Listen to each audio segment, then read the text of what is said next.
창세기 7장 1절에서 12절 함께 읽도록 합니다. 시작. 여호와께서 노아에게 이르시되 너와 내 온 집은 방주로 들어가라. 이 세대에서 내가 내 앞에 의로움을 내가 보았음이니라. 너는 모든 정결한 짐승은 암수 7씩 부정한 것은 암수 2씩을 내게로 데려오며 공중의 새도 암수 7씩을 데려와 그 씨를 온 지면에 유전하게 하라. 지금부터 7일이면 내가 40주야를 땅에 비를 내려 내가 지은 모든 생물을 지면에서 쓸어 버리리라. 노아가 여호와께서 자기에게 명하신 대로 다 준행하였더라. 홍수가 땅에 있을 때에 노아가 600세라. 노아는 아들들과 아내와 며느리들과 함께 홍수를 피하여 방주에 들어갔고 정결한 짐승과 부정한 짐승과 새와 땅에 기는 모든 것은 하나님이 노아에게 명하신 대로 암수 2씩 노아에게 나와 방주로 들어갔으며 7일 후에 홍수가 땅에 덮이니 노아가 600세 되던 때 둘째 달 곧 그 달 11의 날이라. 그날에 큰 기품의 샘들이 터지며 하늘의 창문들이 열려 40주야를 비가 땅에 쏟아졌더라. 아멘. 의로운 삶의 예배를 원하시는 하나님, 이란 제목으로 은혜를 나누겠습니다. 노아의 홍수는 인류를 멸망시키는 것이 아니라 창조주들의 생명을 보존하시려는 하나님의 계획임을 지난주 설교를 통해서 살펴보았습니다. 하나님은 참고 기다리시다가 어쩔 수 없이 하나님이 원하시는 의인의 씨를 보존하시기 위해서 노아를 선택하시고 그의 가족 7명을 추가로 살려주시면서 하나님께서 계획하신 인간의 생명을 보존하시는 계획을 드디어 이루십니다. 노아의 가족들은 최소 70년에서 120년 동안 노아의 방주를 지었습니다. 드디어 하나님이 원하시고 기다리시던 방주가 완성이 된 상황입니다. 분명히 하나님은 노아가 의인됨을 아셨기 때문에 그에게 방주를 지어라 라고 명령하셨습니다. 그런데 오늘 본문을 통해서 보면 하나님이 분명히 의인됨을 아시고 방주를 지으라고 명령한 노아를 다시 한번 평가하시는 것을 알 수가 있습니다. 1절 다시 한번 읽어보겠습니다. 시작. 여호와께서 노아에게 이르시되 내가 내 온 집은 방주로 들어가라. 이 세대에서 내가 내 앞에 의로움을 내가 보았음이니라. 하나님은 분명히 노아가 의인이기 때문에 너를 살려두겠다. 네가 방주를 지어라 말씀하셨어요. 그런데 지금 노아가 만든 방주 문 앞에서 다시 한번 노아를 평가하시면서 너는 내 앞에서 의롭다라고 다시 한번 평가를 하십니다. 노아가 배를 지은 시간이 만약에 100년이라고 친다면 100년이 지난 후에 다시 한번 하나님이 노아를 평가하신 거예요. 그때 의인인가 아닌가를 다시 보시고 노아는 의인이다 라고 평가를 하십니다. 그러니까 우리는 이 모습을 통해서 하나님이 인정하시는 의로움이라는 것은 한순간 한때가 아닌 평생 동안 의로움을 하나님은 보시기를 원하신다는 것을 알 수가 있습니다. 그러니까 한순간 신앙이 뜨거워졌다가 사라지는 것이 아니라 그 신앙이 온전히 지속되고 온전히 하나님 안에 거하는 것을 하나님은 의로움이라고 평가하십니다. 그러니까 우리가 기억해야 될 것은 하나님 앞에서 우리의 신앙은 한순간의 열심이 아니에요. 한순간의 뜨거움이 아닙니다. 우리의 신앙은 평생 예수님의 제자로 하나님의 사람으로 살아가야 하는 것, 그것이 우리 안에 주어진 의로움을 지키는 것입니다. 성경은 의롭다, 의로움에 대해서 두 가지로 이야기를 합니다. 첫 번째 의로움이란 무엇인가 하면 예수님께서 우리를 위해서 피 흘려 주심으로 인해서 우리는 값 없이 은혜를 받아서 의로워진 것입니다. 우리는 의롭게 칭함을 받았다라는 첫 번째 의로움이 있습니다.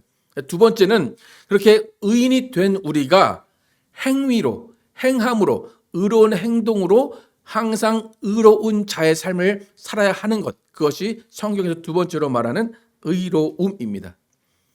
그러니까 의인된 자가 의인된 삶을 살아야 하는 것이 성경에서 완전한 의인, 완전한 의로움이라고 말합니다. 그런데 중요한 것은 예수님이 우리를 위해 피를 흘려주셔서 예수님이 우리를 위해 흘려진 그 피로 우리가 의롭다 되었어요.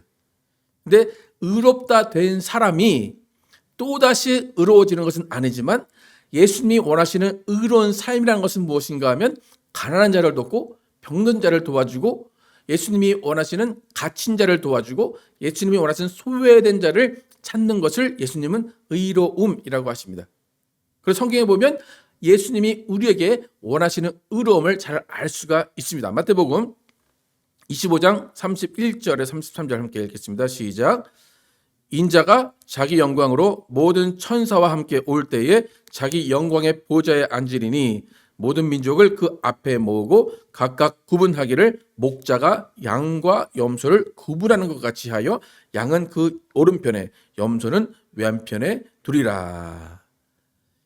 예수님이 무슨 말씀하시는가 하면 의로움에 대해서 말씀하시는데 양과 염소를 오른쪽과 왼쪽에 두신다는 거에서 하나님이 원하시는 사람은 양, 하나님이 원하지 않는 사람은 염소로 구별하신다는 거예요. 근데 예수님이 양과 염소를 구별하시는 그 기준은 조금 전에 말씀드렸듯이 가난한 자를 도왔느냐, 병든 자를 돌봤느냐, 갇힌 자를 도왔느냐, 소외된 자를 돌보았느냐에 따라서 양과 염소를 구별하신다는 겁니다. 또 예수님이 다시 오실 때에 어떠한 기준으로 의인을 찾으시는지 요한계시록 11장 11절 14절 보겠습니다. 시작. 불의를 행하는 자는 그대로 불의를 행하고 더러운 자는 그대로 더럽고 의로운 자는 그대로 의를 행하고 거룩한 자는 그대로 거룩하게 하라. 보라, 내가 속히 오리니 내가 줄 상이 내게 있어 각 사람에게 그가 행한 대로 갚아주리라. 나는 알파와 오메가요 처음과 마지막이요 시작과 마침이라. 자기 두루마기를 빠는 자들은 복이 있으니 이는 그들이 생명나무에 나아가며 문들을 통하여 성에 들어갈 권세를 받으려 함이로다. 예수님이 마지막에 다시 오셔서 우리를 심판하신다고 그래요. 심판하시는데 그 심판의 기준은 행함이에요. 행한 대로 갚아주리라. 그러니까 의를 행한 자와 불의를 행한 자의 마지막이 달라진다는 것입니다. 여러분, 우리는 예수님의 은혜로 의인 됐어요. 그 의인이란 말은 지옥에 가지 않는 의인이라는 겁니다. 우리는 절대로 지옥에 갈 수 없어요. 그런데 지옥에 가지 않고 천국에 가는 의인들 중에 분명히 하나님께서는 천국 문을 통하여 들어가는 자가 있고 천국 문 밖에서 슬피 울며 이를 가는 자들이 있다라고 분명히 이야기합니다.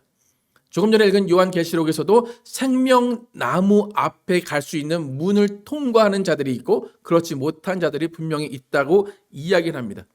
근데 그 기준은 의를 행했느냐라는 거예요. 행함이에요. 그러니까 의인으로 살고 의인으로 행했느냐 그 기준에 의해서 생명나무가 있는 문으로 통과할 수 있느냐라는 것입니다. 비록 예수를 믿었지만 불의를 행하고 예수를 믿었지만 자기 중심적으로 살면 천국은 갈 수 있지만 생명나무가 있는 곳까지 갈 수 없다라는 것이 분명한 성경의 가르침입니다. 그래서 예수님은 의인된 자가 의인의 신분에 맞게 살아가야지만 천국을 소유할 수 있다 분명히 말씀하십니다. 신분에 맞지 않는 불의한 자를 불의한 삶을 사는 자는 천국 문에 앞에서 슬피 울며 이를 갈 수밖에 없다라는 것이 예수님의 정의입니다. 우리가 계속해서 노아에 대해 살펴보고 있는데 지난 주말에도 노아가 왜 의로울까? 왜 노아 한 사람만 의롭다라고 칭하셨을까라고 궁금해할 수 있는데 오늘 8장 1절을 통해서 하나님이 왜 노아 한 사람만을 선택하시고 그 한 사람만이 의롭다라고 하셨는지를 알 수 있을 것 같아요. 왜냐하면 노아는 정말 100년 동안 변함없는 의로운 삶을 살았다는 거예요. 하나님께서 명령하신 것을 그대로 받아들이고 그 명령 가운데 계속해서 겸손히 순종하며 살았다는 겁니다.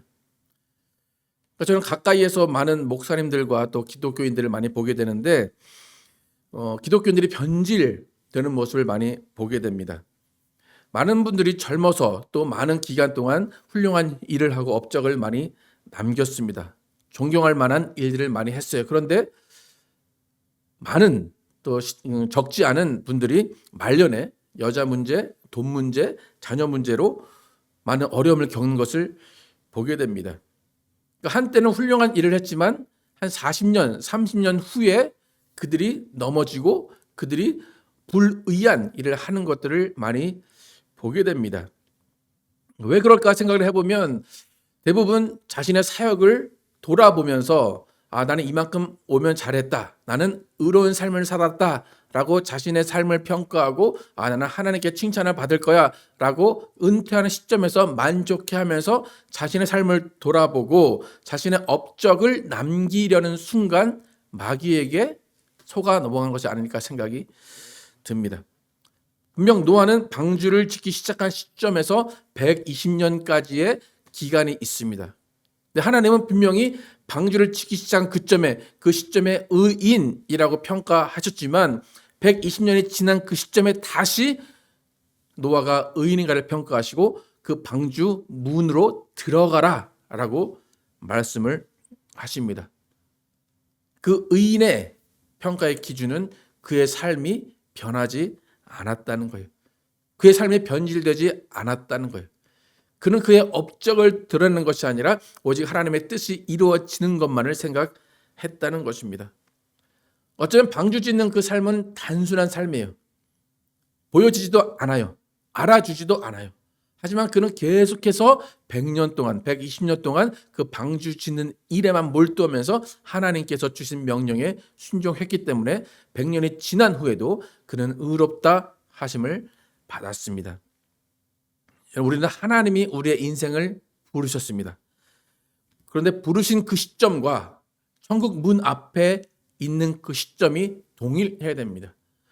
부르실 때는 너무나 기쁘고 감격해서 의인으로 살고 의로운 일을 행했지만 천국 문 앞에서 우리가 의인의 삶을 드러내지 못한다면 우리는 천국 문 안에 들어갈 수 없을 것입니다. 우리는 반드시 하나님이 천국 문 앞에서 우리가 노아가 방주 문 앞에서 재평가를 받았듯이 우리는 천국 문 앞에서 재평가를 받는 것을 잊지 말아야 됩니다. 여러분 나중에 하나님께서 천국 문 앞에서 만났는데 하나님 저는 10년 전에 20년 전에 너무나 신앙이 좋고 너무나 거룩하고 너무나 의롭게 살았어요. 하나님 아시지 않습니까? 라고 말한다고 해서 하나님은 그것을 인정하는 것이 아니라 지속적으로 평생 동안 평생 예수님의 제대로 살았는가를 보시고 의인됨을 평가를 하십니다. 여러분 노아가 100년, 120년 배를 지었다는 것은 기록적으로 나와 있으니까 쉬울 것 같지만 우리는 평생 그렇게 살 수 없는 사람들이 많습니다. 한 2, 3년 지나면 포기할 수밖에 없는 사람들이 많습니다. 그러나 노아는 지속적으로 하나님이 명령하신 그 명령에 순종하며 살았다는 겁니다. 이렇게 하나님께서 다시 한번 방주의 문에서 노아를 의인이라 평가하시고 너는 방주 문으로 들어가라 말씀하십니다. 그런데 여기서 다시 한번 주목해야 될 것이 뭐냐면 노아가 방주에 들어가기에 앞서서 하나님께서는 그 120년 동안 말씀하지 않으셨던 명령을 노아에게 한 가지 추가하신다는 거예요. 그러니까 이미 의인이라고 칭함을 받았고 또 방주문 앞에서도 의인이라고 칭함을 받은 노아에게 하나님은 한 가지 명령을 추가하십니다. 오늘 2절과 3절 함께 읽어보겠습니다. 시작. 너는 모든 정결한 짐승은 암수 7씩 부정한 것은 암수 2씩을 내게로 데려오며 공중에서도 암수 7씩을 데려와 그 씨를 온 지면에 유전하게 하라. 100년 전에는 이 말씀을 하지 않으셨어요. 근데 100년, 120년 지난 후에 노아의 방주 문 앞에서 그 노아의 방주 문을 통과하는 그 순간 하나님이 노아에게 한 가지 명령을 추가하십니다. 여러분 하나님이 방주를 지으신 목적은 방주에 타게 하는 것도 중요하지만 반드시 방주에서 내려오게 하시겠다는 거예요. 온 지면의 씨를 유전하고 그 씨를 보호하신다는 것은 온 지면에 찼던 물이 빠진 후에 지면에 다시 사람들이 내리게, 동물들이 내리도록 하시겠다는 겁니다. 여러분, 배나 비행기에 우리가 탑니다. 공항에 가면 괜히 기분이 설렙니다. 그런데 많은 사람들이 비행기를 타는 것을 무서워하는 것이 아니라 비행기에서 탔는데 내리지 못할까 하는 것을 두려워합니다. 그러니까 비행기 탈 때 기도하시는 분들 보면 비행기 잘 타게 해주세요 라고 하는 것이 아니라 안전하게 도착하게 해주세요 라고 기도를 합니다.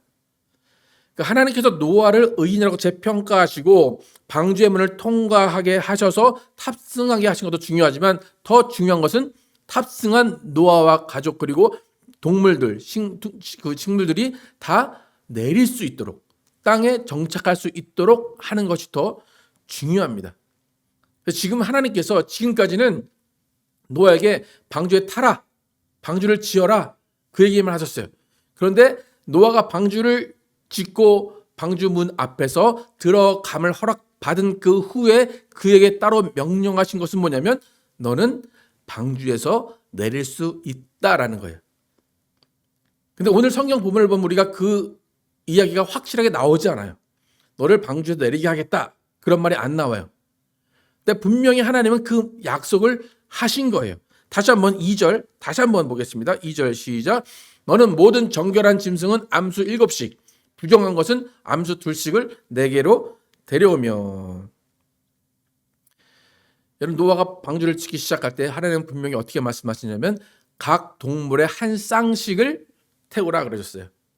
그러니까 모든 동물의 한 쌍씩만 배에 나오도록 하셨어요. 그런데 방주 문 앞에서 120년 지난 후에 하나님은 뭐라고 말씀하십니까? 너는 모든 정결한 짐승은 암수 7씩 태우라 그래요.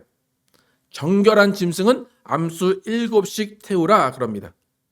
그러니까 하나님이 어떻게 말씀하셨는지 그 100년 전에 어떻게 말씀하셨는지 창세기 6장 다시 한번 보겠습니다. 시작. 혈육 있는 모든 생물을 너는 각기 암수 한 쌍씩 방주로 이끌어들여 너와 함께 생명을 보존하게 하되 새가 그 종류대로 가축이 그 종류대로 땅에 기른 모든 것이 그 종류대로 각기 2씩 내게로 나오리니 그 생명을 보존하게 하라. 그러니까 노아는 100년 전에는 각기 한 쌍씩만 배에 태우는 걸로 알고 있었어요. 근데 배가 완성되고 노아가 배 안으로 들어갈 수 있는 허락을 받은 후에 하나님은 노아에게 정결한 짐승은 7쌍씩 태우라 라고 추가로 명령하십니다. 그러니까 이 명령은 노아가 방주를 다 짓지 않았다면 또 노아가 방주 안에 들어갈 수 없었다면 하나님은 이 명령을 하지 않으셨을 거예요. 근데 방주가 다 완성되고 노아가 의인으로서 방주에 들어갈 수 있다라고 평가하신 후에 하나님이 이 명령을 하신 것입니다. 여러분, 예수님이 죽으시고 부활하신 후에 제자들에게 나타나서 성령을 받으라 말씀하셨어요. 성령을 받으라 이 말씀은 예수님이 부활하지 않으셨으면 제자들이 듣지 못할 말이에요. 그러니까 이와 마찬가지예요. 노아도 방주 안에 들어갈 수 없었다면 하나님은 이 명령을 하지 않았을 거예요. 정결한 짐승 7씩 태우라 이 명령을 하지 않았을 것이지만 방주에 들어갈 수 있다라는 허락이 떨어진 후에 하나님은 노아에게 정결한 짐승 7씩을 태우라라고 말씀하십니다. 그렇다면 이 정결한 짐승 7씩을 태우라라는 것이 왜 너는 배에서 내릴 수 있어? 너는 배에서 내릴 자격이 있어 라고 말씀하시는 것인가? 여러분, 정결한 짐승과 부정한 짐승을 지금 나누십니다. 정결한 짐승과 부정한 짐승을 나누는 기준은 제사예요. 지금으로 말하면 예배입니다. 그러니까 하나님께 예배를 드리기 위해서 제사를 드리기 위해서는 반드시 정결한 짐승의 피를 뿌려야 됩니다. 정결한 짐승이 있어야지만 하나님께 예배를 드릴 수 있어요. 사진 보시면 율법의 구약에서 정결한 짐승과 정결하지 않은 짐승을 구별합니다. 영어로 clean animals는 정결한 짐승이 하나님이 7쌍씩 태우라 한 그 동물들이 저 동물에 속합니다. 양이나 사슴이나 염소나 또 비늘 달리고 불에가 있는 그 물고기입니다. 그런데 부정한 짐승들은 뭐 맹수, 뭐 뱀이나 또 독수리 같은 그런 맹수들이 포함이 되어 있고, 특별히 돼지가 이제 부정한 짐승입니다. 그래서 여러분 지금 아시듯이 그 이슬람이나 가면은 돼지를 먹지 않잖아요. 그러니까 그 돼지를 먹지 않는 이유는 돼지가 부정한 음식으로 정해져 있기 때문입니다. 그러니까 하나님께서 정결한 짐승 7쌍을 태우라라는 것은 무엇인가 하면 너는 제사를 지내야 된다라는 거예요. 제사를 지내야 된다는 것은 너는 땅에 내리게 될 거야라는 거예요. 하나님이 너 짐승 정결한 짐승 7을 태워라는 말은 노아가 제대로 알아들었다면, 아, 하나님이 그 짐승들로 제사를 드리라고 하시는구나, 난 땅에 내리겠구나 라는 약속으로 받아들이게 된다는 것입니다. 정결한 짐승은 제사에 필요하고 제사는 땅에 내려서 하나님께 드려야 된다는 거예요. 그래서 하나님은 지금 문 앞에서, 노아가 문 앞에서 배를 타는 순간 정결한 짐승 7을 준비하라 라고 하면서 땅에 내리게 될 것, 그것을 약속을 하십니다. 여러분, 하나님이 우리에게 준비하라 하시는 것에는 다 뜻이 있고 다 이유가 있습니다. 우리가 그 이유를 알지 못하고 이해하지 못해도 하나님은 언젠가 하나님이 준비하게 하신 것으로 하나님은 일하시고 하나님의 일을 이루어 가십니다. 여러분, 오늘 우리는 창세기 7장을 통해서 하나님이 무엇을 원하시는지를 살펴봤습니다. 하나님은 반드시 의인의 삶을 살라고 말씀하십니다. 의인의 삶은 생각만 있는 것이 아니라 행동을 해야 됩니다. 또 예수님이 원하시는 의인의 삶은 가난한 자를 돕고 서로 사랑하고 갇힌 자를 돕고 소외된 자를 도와주는 것을 하나님 예수님은 의인이라고 평가를 하십니다. 또 하나님은 우리의 일을 하나님께서 맡겨주시고 처음부터 끝까지 하나님은 그 모든 것을 준비하시고 그 준비하신 모든 것을 통해서 하나님의 영광을 받으실 것입니다. 여러분, 우리의 목표는 구원받는 것입니다. 구원은 천국 문을 통과하는 것입니다. 우리는 이미 예수로 구원받았지만 아직 천국 문에 이르지도 못했고 천국에 들어가지도 못했습니다. 그렇기 때문에 우리는 이미 예수로 구원받은 것을 감사해야 하면서 동시에 아직 천국 문에 들어가지 않은 것을 깨닫고 의인된 삶, 의인의 행함을 행하여야지만 우리는 천국 문에 들어갈 수가 있을 것입니다. 노아의 삶을 잘 보십시오. 노아의 삶은 그렇게 화려하지 않습니다. 너무나 단순합니다. 그냥 방주를 짓는 일입니다. 그런데 100년 동안 지속되었습니다. 하나님은 100년 동안 하나님의 말씀에 충성된 삶을 산 노아에게 의인이라고 다시 한번 평가를 하셨습니다. 우리도 잘 돌아보면 너무 훌륭한 일을 하려고 하지 않으셔도 됩니다. 그냥 훌륭한 일이 아니라 내게 맡겨주신 일을 지속적으로 항상 동일한 삶을 살고 있는가를 살펴보시면 하나님이 우리를 어떻게 평가하실 줄 알게 되는 것입니다. 우리는 그저 빛도 없이 이름도 없이 묵묵히 서로 섬기면서 서로 사랑하는 그 삶을 살면서 우리는 하나님의 의인됨을 드러내야 할 것입니다. 하나님 지금도 우리의 의인됨을 살펴보십니다. 우리가 천국 가는 그날 천국 문 앞에서 또한 우리의 의인됨을 살펴보실 것입니다. 우리 모두는 마지막 날에 양과 염소를 구분하실 때 양의 편에 반드시 서야 됩니다. 또 생명나무 문 앞에까지 갈 수 있는